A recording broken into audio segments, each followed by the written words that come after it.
자, 이재명이 설계해서 주도해서 만드는 대장동 아파트 6,000채. 결국 처음부터 끝까지 이재명이 책임져야 될 포괄적인 이재명의 작품이다.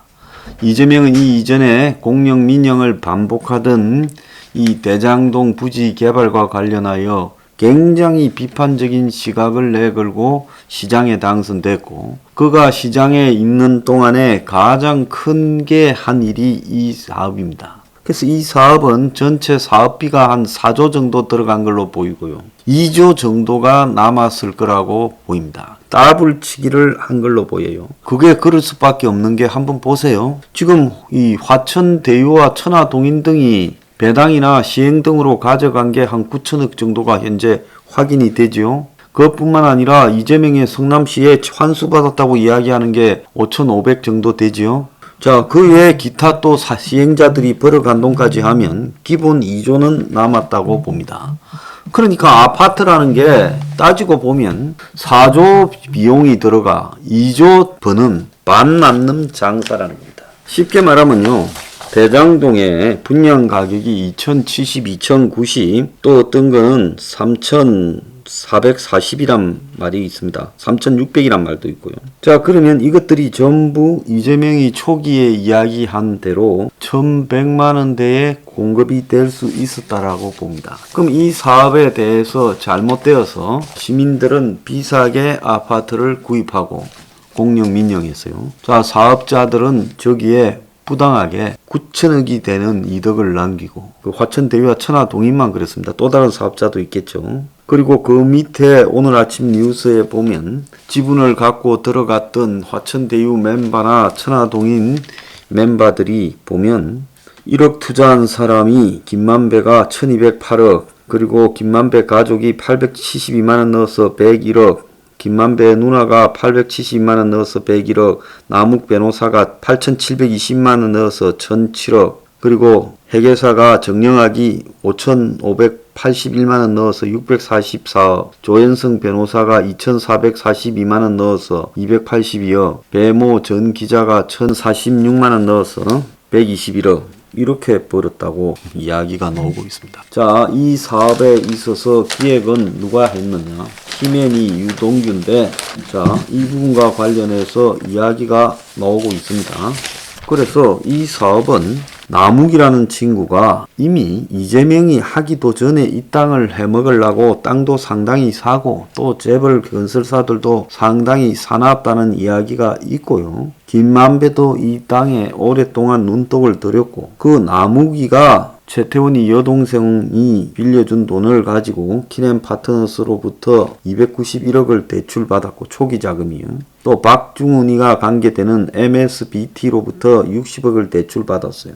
그래가지고 결국은 이 김만배가 대주주로 이제 실제로는 관리하고, 사업을 허가내는 데는 유동규가 사업 설계 기획을 다 했고, 이 유동규를 갖다가 추천한 사람은 이한주하고 이용철이다. 그래서 이 두 사람이, 유동규가 민간인 신분인데 성남시 도시개발공사의 고위직으로 들어갔지요. 2010년 10월에요. 그 처음에는 도시개발공사가 없었기 때문에 일을 하기 위해서 성남시설관리공단의 기획본부장으로 들어갔습니다. 그래서 그 시설관리공단의 기획본부장을 공무원 경력이 없는 민간인을 시킬 수 있느냐라는 부분에 대해 임원추천위원회를 했는데, 이때 이한주하고 이용철이가 적극 추천했다. 지금 그렇게 이야기가 나오고 있습니다. 그래서 이런 방식으로 해가지고 이 실제 떼돈을 벌었는데, 여기에서 임원추천위원회의 위원장이었던 이한주, 전 이재명 대선 캠프 본부장이었는데 부동산 투기를 해가지고 돈을 벌었다 해서 물러난 사람이죠. 자, 이 사람은 가천대 교수 출신으로 경기연구원 원장을 했습니다. 그 다음에 이재명과 같이 로펌에 있던 이용철이가 유동규를 임명하는데 위원으로 같이 있었어요. 자, 그래서 유동규가 임명됐는데, 그러면 이재명의 이 오른팔 왼팔 격인 이한주, 이용철이가 지금 이 유동규를 밀어붙였어요. 임원으로 성남시 산하 기관에 집어넣었어요. 그래서 유동규가 나무기 김만배하고 이 사업을 다 기획한 겁니다. 그러면 이 부분과 관련되어서 핵심적인 책임은 이재명이 져야 하는 게 맞아요. 저렇게 빼먹을 수 있는 구조가 생겼다는 거. 저기에서 이재명이 돈을 받았든 안 받았든 관계없이 저런 구조를 허용했다.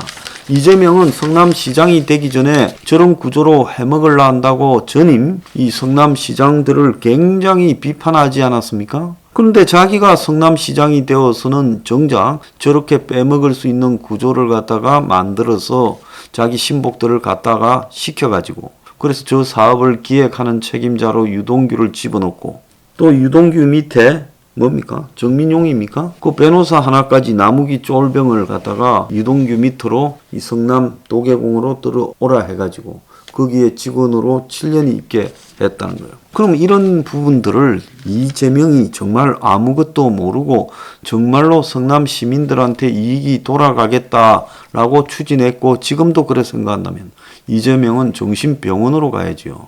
형을 보낼 게 아니라 본인이 가야 된다 난 봅니다. 만약에 그게 아니고 시민들한테는 2014년 1월 달에 1100만 원대에 공급하겠다고 해놓고 실제로는 저렇게 중간에서 한 2조쯤 빼먹으니까 저 아파트 가격이 기본 2천만 원이 넘어가고 또 3천만 원 중반대까지 가격까지 갔어요.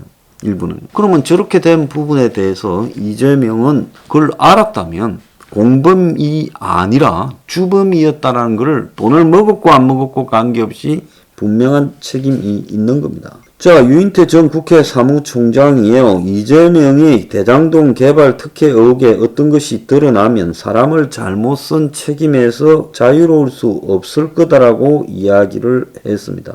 유동규가 지금 이 게이트에 오르내리는 점과 관련해서 유동규가 핵심 고리고 수익 배분에도 그가 참여했다면 문제가 된다. 지금 유원 홀딩스란 걸 만들어서 나무기 밑에 있던 변호사 그리고 유동규 밑으로 들어가서 성남 도계공에 7년간 근무했다가 이제 나올 때쯤 회사를 만들어서 유동규하고 동업한다는 그 정민용입니까? 자, 그런 변호사를 본다면 유동규가 이 정민용이하고 결국은 그동안에 챙기지 못했던 부분을 이제 경기관광공사도 그만뒀고 정민용이도 도계공에서 사업이 거의 끝나서 빠져나왔고 그래서 한모탈이 받는 부분으로 충분히 생각할 수 있지 않겠습니까? 그래서 이 유인태 전 의원 같은 경우에도 유동규의 태도도 모호하다. 사람을 털면 측근이나 가까운 사람들까지 깨끗할 수 있을지는 수사를 빨리 해야 된다며 이재명이 화천대유로부터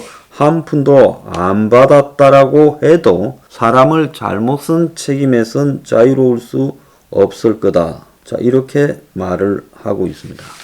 자, 그래서 이 성남의 뜰의 초대 대표로 법무사로서 바지로 섰던 사람이 몇천억을 처발라 나와서 대장동 수사가 되겠느냐라고 인터뷰를 조선일보에 했어요. 초대 성남의 뜰에 자그마치 법적 등기 대표 이사를 지낸 최모 씨가 조선일보와 이 의혹에 대해 인터뷰를 했어요. 검찰 수사가 들어가야 된다. 이승문 화천대유 대표가 나도 모르는 일이 너무 많이 벌어졌다고 나한테 말한 적이 있다. 검찰 수사가 들어가서 판을 깔아줘야 이승문이도 억울한 일을 풀 수 있을 거다. 자, 그러면서 수사를 할 수 있을까? 내가 보기엔 쉽지 않아 보인다. 하도 돈을 처발라 놔서 이 상황이 무섭다. 자본주의에서 몇천억을 가지고 돈을 처바르는데 안 무섭겠느냐. 나는 어차피 월급장이다. 차원이 다른 게임이다. 이 사람은 2년 반을 이 성남의 뜰 초대 대표를 맡았지만 바지 사장이었고 법무사 자격을 가졌는데 성대 법대를 나왔는 말이에요. 자, 그래서 이 사람이 아마 고시가 안 돼서 법무사를 했겠죠. 그래서 성대 법대 후배인 이성문이의 소개로 이 사람이 성남의 뜰이 만들어진 2015년 7월부터 2017년 12월까지 대표 이사를 지냈고 자기가 물러난 뒤에는 고재한 변호사라는 사람이 성남의 뜰 대표를 맡고 있는데 이 고재한도 성대 법대 출신이라는 거예요. 자, 그래서 직접 조선일보가 만나서 이 최 씨한테 이야기를 들으니 성남의 뜰은 페이퍼 간판이기 때문에 나한테는 100% 실근도 없다. 월급도 안 받고 회의가 있으면 교통비 2~30만 원 받았다. 그리고 대장동 사업과 관련해서는 화천대유가 회의를 주재했고 성남 도계공 개발사업처장인 김문기가 참석해서 안건을 논의했고 나는 그 내용을 알지 못한다. 그러니까 성남의 뜰이라는 컨소시엄을 만들어 놓고 실제는 거기에 자산관리회사에 불과한 1% 지분의 화천대유가 모든 개발을 주도했다는 거예요.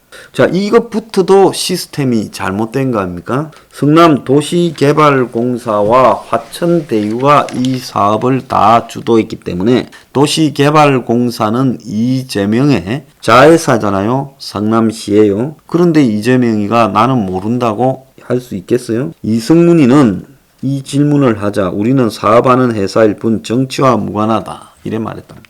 자, 이 최 씨가 왜 그러면 이런 일에 끼어들어서 맡아주겠느냐.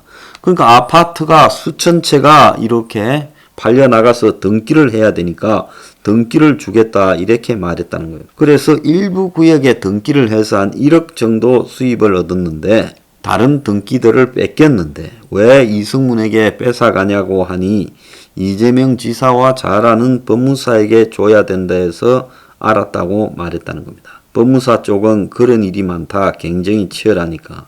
그러면서 명확히 기억이 나지 않는다 말했고 이승문은 전화를 받지 않더라는 거예요. 자, 이 최 씨는 이 대표가 나는 절대로 지사와 잘 아는 법무사에게 등기 업무를 줘야 한다라는 말을 한 적이 없다라는 입장을 자기한테 전해왔다고 합니다. 자, 이승문은 당시 등기 업무를 맡은 법무사는 성남 도계공에서 추천했다.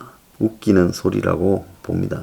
자, 이렇게 이제 바지로 이용했던 사람들 몇 사람들이 문제를 제기해서 이 문제가 커졌어요. 자, 이 문제와 관련해서 지금 여당의 어제 TV 토론회가 열렸는데 이 토론회에서 이낙연 전 대표, 박용진 의원은 논란과 관련된 모든 인물에 대한 처벌이 필요하다고 이재명은 자신과 관련되는 의혹을 부정하며 비판하는 척을 비난했습니다. 자, 이낙연 전 대표는 TV 토론 모두 발언에서 부동산 개발과 관련해 민간 이익을 최대 50% 환수하고 공공개발은 민간 참여를 원천적으로 배제해서 대장동 스캔들이 다시는 나오지 않도록 하겠다 했고 박용진은 이 문제에 대해서 대장동 사건과 관련해 국민의 충격이 크고 악취가 난다. 제2수서 사태와 맞먹는 정관계 로비 부패 아수라장이 벌어졌다.